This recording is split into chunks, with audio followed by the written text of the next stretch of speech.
మూడుముళ్ళ బంధం episode 164. Hi friends, story చూసి వెళ్ళిపోకుండా ఎలా ఉందో స్టోరీ కామెంట్ చేయండి. అలాగే వీడియోని లైక్ చేయడం మాత్రం మర్చిపోకండి. స్టోరీలోకి వెళ్ళిపోతాం. ఇంతలో సంజయ్ అక్కడికి వస్తాడు. సంజయ్ని చూడగానే విక్రమ్ ఎలా ఉన్నావు బావా అని అడగగానే నేను బాగానే ఉన్నాను ఇప్పటి వరకు, కానీ నువ్విచ్చిన షాక్ వల్ల ఇంకా తేరుకోలేకుండా ఉన్నాను అని అంటాడు. దానికి విక్రమ్ చిన్నగా నవ్వితే అనూష సంజయ్ని గట్టిగా గిల్లుతుంది. వసేయ్, ఇప్పుడు నేను ఏమన్నాను మీ తమ్ముడిని అంతలా గిచ్చావు అని అనగానే, లేకపోతే మా తమ్ముడు చక్కగా పెళ్లి చేసుకుని వస్తే నువ్వు తేరుకోలేదు అని అంటావేంటి అని సీరియస్గా అంటుంది. అమ్మ తల్లి, నేను మీ తమ్ముణ్ణి ఏమీ అనడం లేదు. పెళ్ళంటే అదేదో పెద్ద భూతంలాగా ఎప్పుడూ నా వైపు సీరియస్గా చూసేవాడు.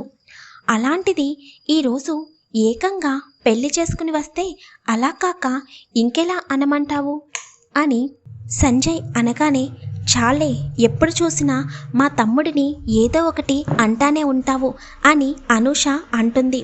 అమ్మో, మీ తమ్ముడిని అని ఎవరైనా బ్రతికి బయటపడతారా అని నవ్వుతూ అంటాడు సంజయ్. వీళ్ళిద్దరి మధ్య కాన్వర్జేషన్ అనేది వైష్ణవికి బాగా నచ్చుతుంది. అలాగే వీళ్ళిద్దరి మధ్య మంచి బాండింగ్ ఉంది అని కూడా వైష్ణవికి అనిపిస్తుంది. విక్రమ్ సంజయ్ వైపు చూసి, అలాంటిదేమీ లేదు బావా, మీ చెల్లెలు నచ్చింది, ప్రేమించాను, పెళ్లి చేసుకున్నాను అని సింపుల్గా చెబుతాడు. ఏంటి, నువ్వే ప్రేమించి పెళ్లి చేసుకున్నావా? అమ్మో, ఈరోజు నాకు షాక్ మీద షాక్ తగులుతుంది అని మళ్ళీ అనూష వైపు చూసి ఒక వెకిలి నవ్వు నవ్వుతాడు సంజయ్. నీ పని ఇంటికి వెళ్ళాక చెబుతాను అని చిన్నగా సంజయ్తో అంటుంది అనూష. సరే, వాళ్ళకి కొంచెం ప్రైవసీ ఇద్దాం, మనం వెళ్దామా అని అనూష అనగానే, అలాగే మేడం గారు, మీ ఆజ్ఞ శిరసా పాటిస్తాను అని చెప్పి నవ్వుతూ బయటికి వెళ్ళిపోతాడు సంజయ్. ఎందుకక్క ఎప్పుడు బావని భయపెడుతూ ఉంటావు అని విక్రమ్ అడగగానే, ఏంటి నేను భయపెడుతున్నానా? పోనీలే అని నీకు సపోర్ట్ చేస్తే అలాగే ఉంటుంది చిన్న. సరే, మీ ఇద్దరు ఫ్రెష్ అవ్వండి, నేను డిన్నర్కి ఏర్పాట్లు చేస్తాను అని అనూష కూడా అక్కడి నుండి వెళ్ళిపోతుంది.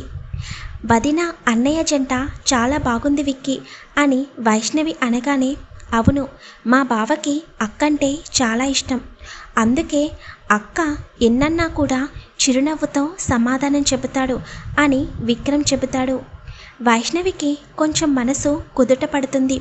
తనతో అనూష మరియు సంజయ్ ఇద్దరూ కూడా ఫ్రీగా మాట్లాడేసరికి తన బాధ కొంచెం తగ్గినట్టు అనిపిస్తుంది. విక్రమ్ కాఫీ తాగి, నువ్విక్కడే ఉండు, ఫ్రెష్ అవ్వు, నేను లగేజ్ మొత్తం రూమ్కి పంపిస్తాను, నేను వచ్చే వరకు బయటకు రాకు అని చెబుతాడు. వైష్ణవి కంగారుగా, ఎక్కడికి వెళ్తున్నావు విక్కీ అని అనగానే, నేను ఎక్కడికి వెళ్ళడం లేదు, డాడీతో మాట్లాడి వస్తాను, సరేనా? నేను వచ్చిన తర్వాత మాత్రమే డోర్ ఓపెన్ చెయ్యి అని చెప్పి వైష్ణవి బుగ్గపై ముద్దు పెట్టేసి నవ్వుతూ బయటికి వెళ్ళిపోతాడు. విక్రమ్ వెళ్ళిన 2 minutes తర్వాత తన లగేజ్ తీసుకుని ఒక పర్సన్ వచ్చి వైష్ణవికి లగేజ్ ఇచ్చి వెళ్ళిపోతాడు. వైష్ణవి డోర్ లాక్ చేసుకుని ఫ్రెష్ అవ్వడానికి వెళ్ళిపోతుంది. విక్రమ్ వాళ్ళ డాడీ దగ్గరికి వెళతాడు. చంద్రమోహన్ గారు విక్రమాదిత్య రాగానే, ఏంటి విక్రమ్ నువ్వు చేసింది? నువ్వు ఆ వైష్ణవిని పెళ్లి చేసుకోవడం ఏంటి? నీకు తెలియదా ఆ రిత్విక్ మరియు వైష్ణవి అని అనగానే, ప్లీజ్ డాడ్, నిజ నిజాలు తెలుసుకోకుండా మీరు కూడా అలా మాట్లాడకండి, నేను ఒప్పుకుంటాను రిత్విక్ వైష్ణవిని ప్రేమిస్తున్నాడని, కానీ వైష్ణవికి అలాంటి ఉద్దేశం లేదు అని అనగానే, ఏంటి విక్కీ, ఆ అమ్మాయిని పెళ్లి చేసుకోగానే ఆ అమ్మాయి వైపు మాట్లాడుతున్నావు నువ్వు అని సీరియస్గా అంటారు చంద్రమోహన్ గారు.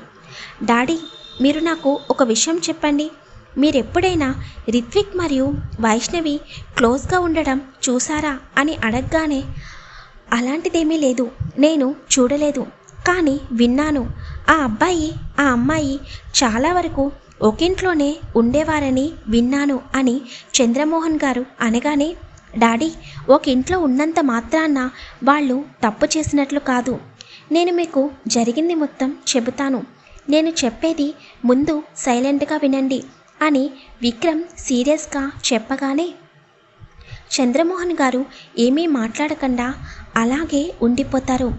విక్రమ్ వెనక్కి వెళ్ళి డోర్ లాక్ చేసి వచ్చి, డాడీ మీకు వైష్ణవిని చూస్తుంటే ఎవరు గుర్తుకు రావడం లేదా అని అడగగానే, ఏంటి విక్రమ్, ఆ అమ్మాయిని చూస్తే నాకు ఎవరు గుర్తుకు రావాలి అని సీరియస్గా అంటాడు.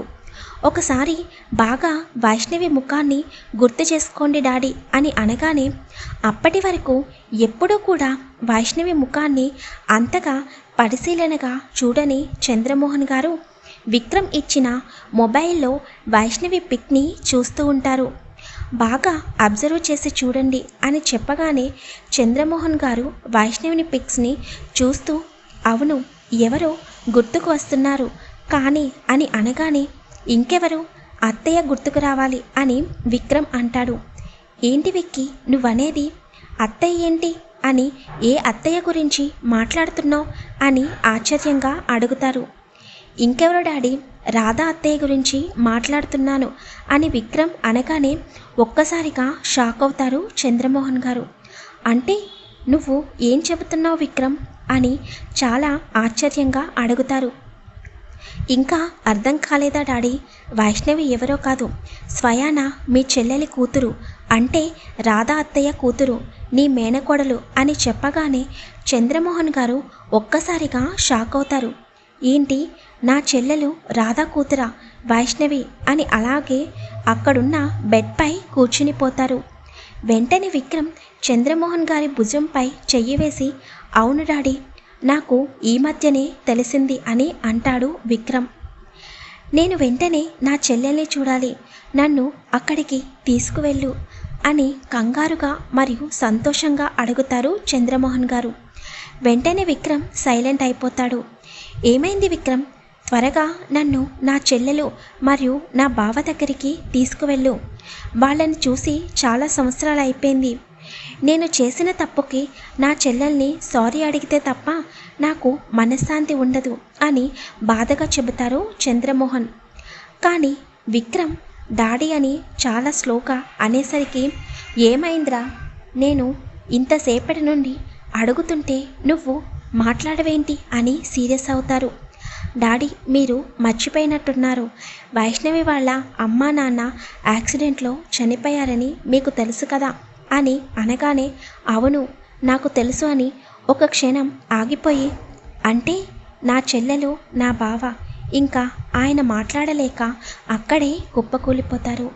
వెంటనే విక్రమ్ చంద్రమోహన్ గారి దగ్గరికి వెళ్ళి ఆయన చుట్టూ చేతులు వేసి, డాడీ మీరు ఇలా బాధపడకండి, మొన్నే మీకు ఒకసారి హార్ట్అటాక్ వచ్చింది, ఇప్పుడు మళ్ళీ ఎక్కువ స్ట్రెస్ తీసుకుంటే ప్రాబ్లం అవుతుంది, ప్లీజ్ డాడీ, అయిపోయిన దానిని మనం మార్చలేము, ఆ టైంలో మనం పక్కన లేకపోవడం మన దురదృష్టం, దానికి మనల్ని మనం ఎప్పటికీ క్షమించుకోలేము అని బాధగా చెబుతాడు విక్రమ్. హాయ్ ఫ్రెండ్స్, స్టోరీ నచ్చితే తప్పకుండా కామెంట్ చేయండి, వీడియోని లైక్ చేయండి, షేర్ చేయండి, ఛానల్ని సబ్స్క్రైబ్ చేసుకోండి. Thank you.